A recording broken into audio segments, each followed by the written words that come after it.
Welcome back to the Kiwihoopers podcast. Lilly Parke is a senior forward of FDU Knights women's basketball team, recognized as much as her leadership and characters as for her scoring and rebounding abilities on the court. Recently, she got awarded the KL 7 Leader Awards and also awarded 2025 NCAA All-Tournament team. Most importantly, she helped the FDU make the first ever March Madness appearances. It's an honor to have you here with us tonight. Am I safe to assume that your dad, Andrew, was the one that handed you your first basketball? Yeah, definitely. I didn't actually start playing basketball till year 7, so in intermediate. My mum played netball, so that took over at first. But there was nothing really for me in primary to play, but we would always be shooting around on the outdoor courts wherever we could. He'd be teaching me the footwork of a layup.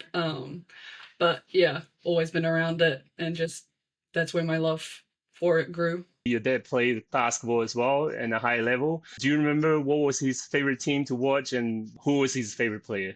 We never really watched like NBA or anything like that. I mean, he grew up and played for Otago through and through. So that was probably his favorite team, I guess. But yeah, I don't really know. What was it like playing high school ball? Was it under your dad's coaching as well? Yeah, that was under my dad's coaching. He always pushed me to be my best. Like he'd always encourage me to. That's where I started to learn. Like I need to do the extra stuff, extra shooting to really like get up there. I mean, he coached me. He coached me all throughout playing for Auckland as well. So he was a big part of that. He helped us. He helped me a lot as being like a leader because we didn't really have much of a basketball program at Barradine in high school, and so we were kind of building something from nothing. But we got really lucky with the players that came through. So obviously he helped us and our team. We went from Open A to winning that to winning Senior A to then getting up into Prems and then making finals in my year 13 year, which was then cancelled due to COVID, unfortunately. But did well with Auckland as well. Yeah, he was quite a detailed coach. What was one of his best advice that he gave to you that you still remember? Probably just to like let things go. Like he would always say like tomorrow's a new day. The sun will come up tomorrow. Like if I played bad one game, like move on. Like you're gonna have another game next week. You're not gonna remember this in 2-3 years. So don't sweat the small stuff and to just really focus on the next thing. You won the MVP award for the prestigious Stephen Adams High School Invitational. How did that experience come about, and what are some of the highlights for you apart from winning the MVP award?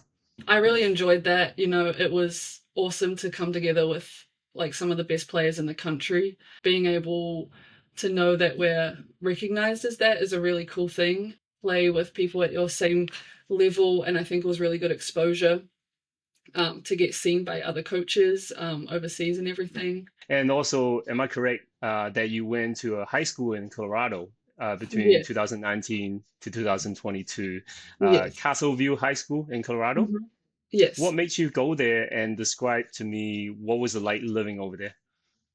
I loved it. That was kind of like my test run, I guess, to see if I really wanted to go to America for college. So obviously my dad is like really good friends with the high school coach there, so that's how it kind of got set up. He's from New Zealand, the coach there, and so I loved it. Like that was the first time I've experienced being able to practice basketball like every single day. Just seeing the way that they train and how committed to the sport they really are. All the facilities there, I mean, at my high school we had like wooden backboards for our hoops. It's like nothing like it is in America. So really having that was awesome. Your college career began at the Auburn University at Montgomery. Yes. That's a different world from Division One. Yeah. What was the most valuable lessons you learned about yourself, both as a player and as a person, during your time there that prepare you to go for the D1? That was just a lot, like a long year of learning, of really pushing through like adversity, I guess, and hard times because it was very up and down.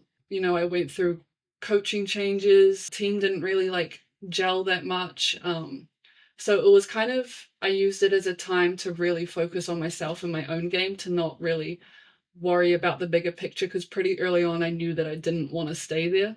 Using like the facilities that I had, like, having being on campus, having the gym right in my back door, having strength and conditioning right in my back door, just like putting in the extra work of like getting extra shots up, like really just working on my own game helped me a lot. That is actually amazing advice. Don't let the situation that's out of your control determine what you're going to do. You Yeah. just need to do what you want to do and develop, because not many people can actually do that. A lot of people just kind of be down with that situation altogether, Yeah. you know?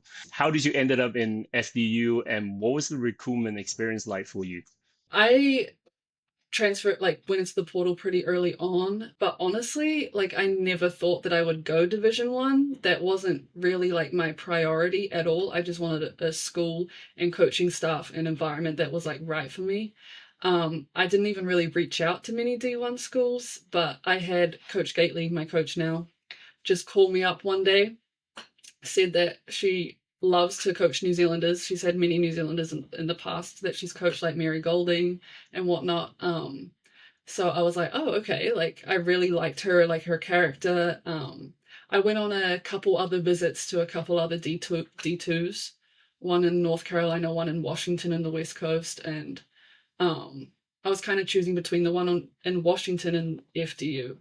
But on my visit here, I really loved the coaching staff. Like, it was very family environment. They put you first, and after talking to other people around from back home, they knew Coach Gately, so I knew she had a good reputation, and she had an amazing coaching history. So I was just like, it's like a no-brainer that I have to go here and take this opportunity.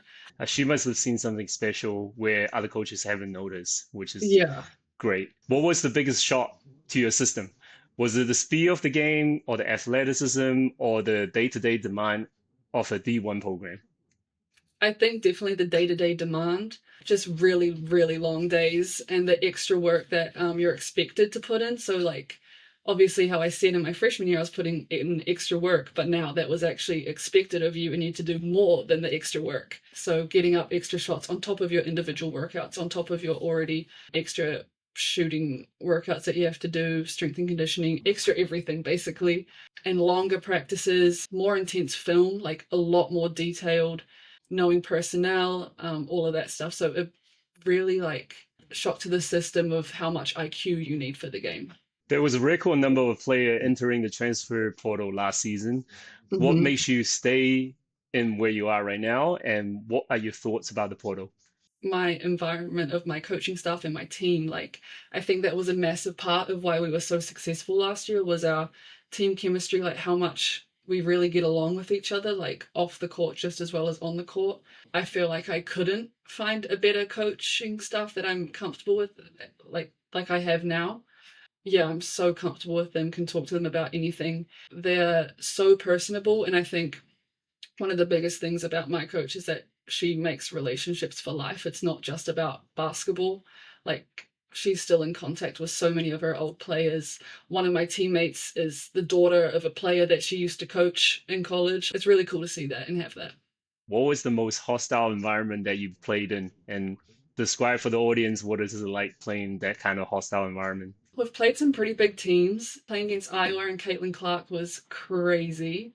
I've never played in front of that many people, and just their strength and their athleticism is like a whole nother level. Like, our team is pretty small height wise, but like all their guards are above 6 foot, whereas I'm still playing in the post as a 6'1" player. And then UCON was crazy as well, playing against Paige Bueckers, Aziz Fudd, like players that seem like celebrities to me, and like being on, like, considered on the same level as them is crazy. And that was an insane environment as well. Their student section, like, they have crazy things where they're like reading the newspaper while they're calling out our starting five. Like, it's just like you kind of really got to learn how to block everything out and yeah, stay focused on the game. Once a lifetime experience for you as well in Yeah. this kind of environment. That's amazing. Yeah. Okay, tell me one thing you like the most about each following places that you lived in America. Castle Rock in Mhm. Colorado, and Mhm. then Montgomery, Alabama, and then now New Jersey.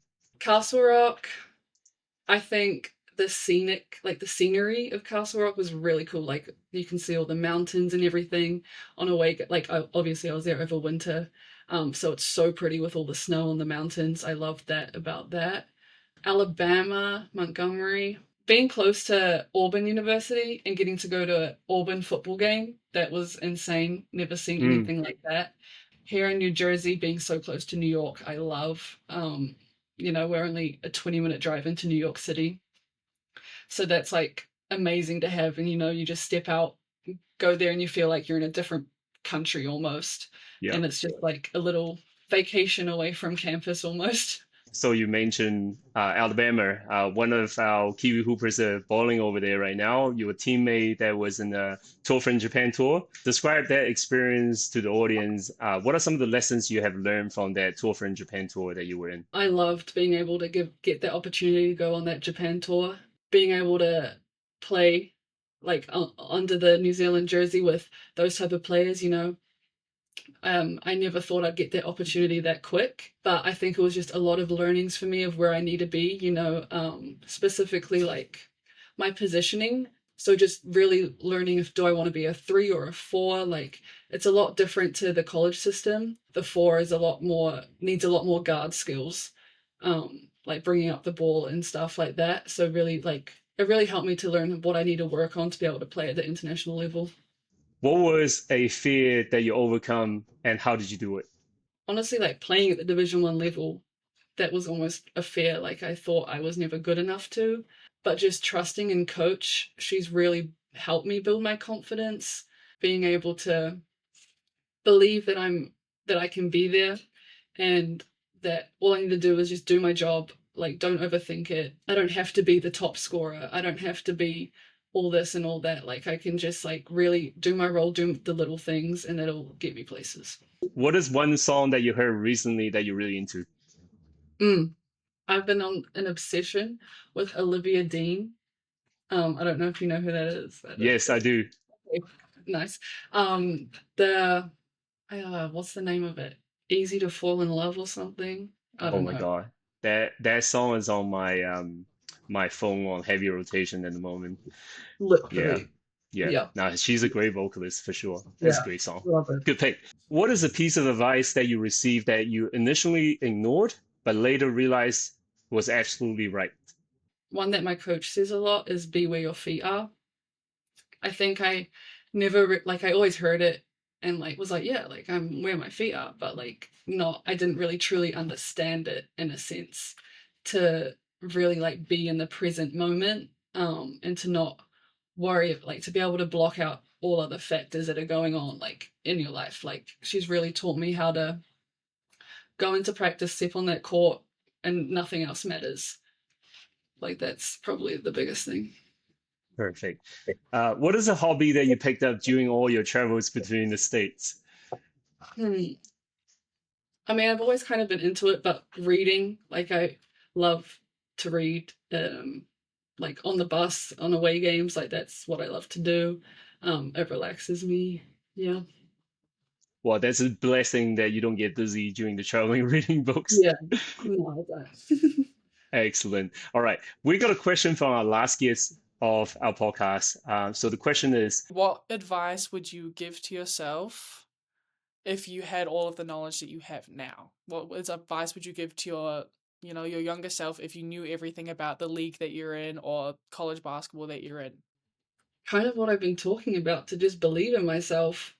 Um, like be realistic, but set goals high. Like don't just settle for what you think you can do. Set your goals higher. I think that's a big one that I'd give to myself. perfect. And have you got a question for our next guest? Great question. Awesome. Have you got any question for me? My question for you is if you could create an all-star 5 of female Kiwi hoopers that have played in college, who would they be? Wow, that's a great question. I always wanted to answer a question like this, so thank you very much. Um, I have to put you in. Okay. I have to put you in because you lead a team that never been to a March Madness, going to a March Madness. That's something. that speaks for, that achievement speaks for itself. So you have to be in there. Thank you. It's going to be tough for me to select another guard position. There's so many favorites. I love Taylor Dalton because she's such a fierce defender. I love Maya Jones. Like she's just a kind of like complete package. She can defense, she can go on offense. There's so many names I need to mention, but then again, I have to give it to Charlie Spector Walker. She's playing the highest level, and playing UCLA is something, right? And then the achievements she have done, it's just currently no one else. The record is made for other people to break, but at the moment, she's got the highest record, so I have to give it to her, the guard position. Forward, I will put Penina Davison. Like, there's no doubt. She's dominating Cal. Another person that I'll put in forward. Actually, I'm gonna put another guy. I'm gonna play like a small ball lineup. I'm gonna put Ella Fortu in there. So we got 3 guards, 1 forward, and then we got one last one, Lauren Whitaker. I have seen her play. She's an amazing player, and she got untapped potential, but I can't wait to see her play in Gonzaga this year, what she does. So, and I'll put all the rest of the girls on the bench. Okay. I like it. All right. And that's all the questions I have for today. And thank you so much for your time. I know it's super late where you are, and I'm grateful for the opportunity to connect. Thank you.